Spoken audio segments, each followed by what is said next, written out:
All right, let's jump straight into it. Today, we're looking at the human lung. Now, think of it as a well-defended fortress. It exposes this massive surface area to the outside world just to handle gas exchange, which, makes it highly vulnerable. When you're healthy, this fortress is heavily guarded. But when those walls are breached, the microscopic warfare that breaks out is exactly what we call pneumonia. Today, we're going to look at the exact anatomy of that breach. So here is our battle plan for today. We'll start with what pneumonia actually is, see how lung defenses fail, classify the infection, pit typical against atypical pneumonia, identify the microbial culprits, and finally, look at recognizing the clinical features. Okay, part 1, what is pneumonia? The siege begins. Now, the big takeaway here is that pneumonia isn't just your run-of-the-mill cold, right? It's an acute infection striking deep inside the lung parenchyma, the functional tissue. It sets off this intense inflammation in the alveoli, those tiny air sacs, or the interstitium around them. This leads to consolidation, basically meaning those air spaces get clogged up with fluid and cellular debris.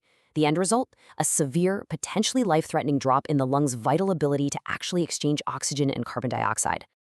Moving right along to part 2. How lung defenses fail, or breaching the walls. Think of your lungs' defenses as highly trained frontline guards. You've got physical barriers like nasal filtration and the cough reflex. You have mucociliary clearance, literally an escalator of mucus sweeping invaders up and out. And down in the trenches, alveolar macrophages are patrolling the air sacs. But these bugs are sneaky. They usually breach the walls through microaspiration of organisms from the upper airways. That is for sure the most common route, though they can also get in via direct inhalation, spread through the bloodstream, or just extend directly from a nearby thoracic infection. Once they're in, it triggers a crazy domino effect. The second the host defenses fail, local cells smash the panic button, dumping massive cytokine alarms like TNF-alpha, IL-1, and IL-6. This summons a whole army of neutrophils to the site. As these immune cells fight and die off, they create a thick alveolar exudate. The air spaces fill with this pus and fluid. Bam! Consolidation.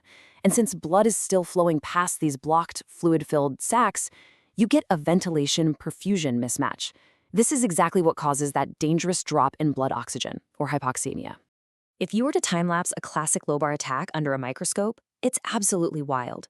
In the first 24 hours, you get vascular congestion. Vessels dilate, leaking out edema and bacteria. By days 2 or 3, we hit red hepatization. The lung tissue literally starts looking like a liver because it's just packed with red blood cells, neutrophils, and fibrin.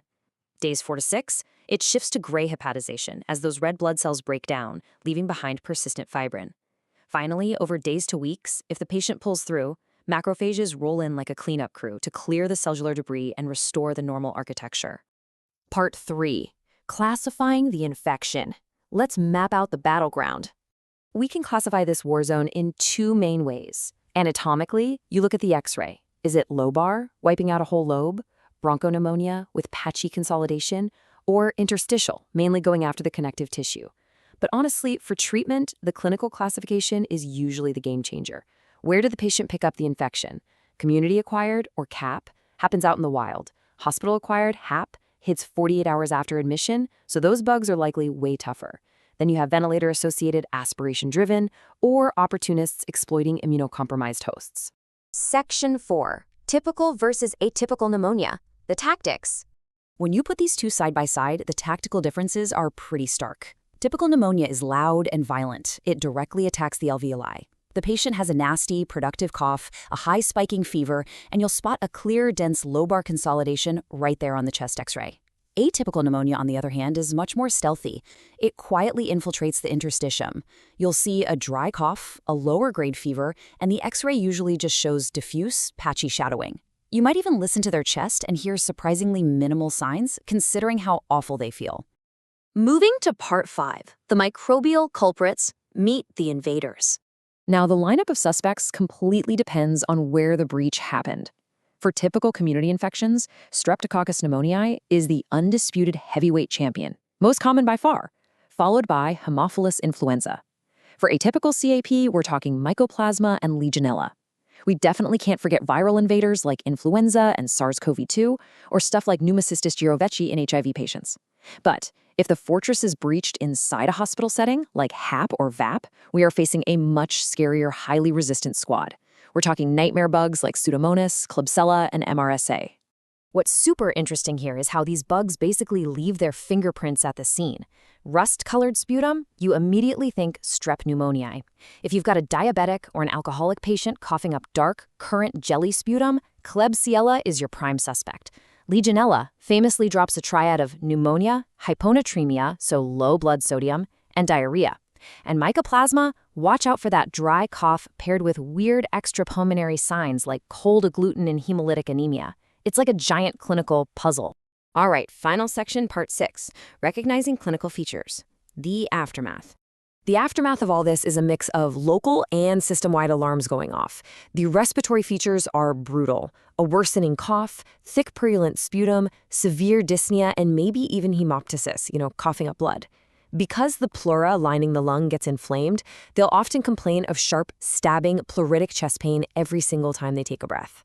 Systemically, the body's immune response is triggering high fevers, shaking rigors, intense malaise, and a total loss of appetite.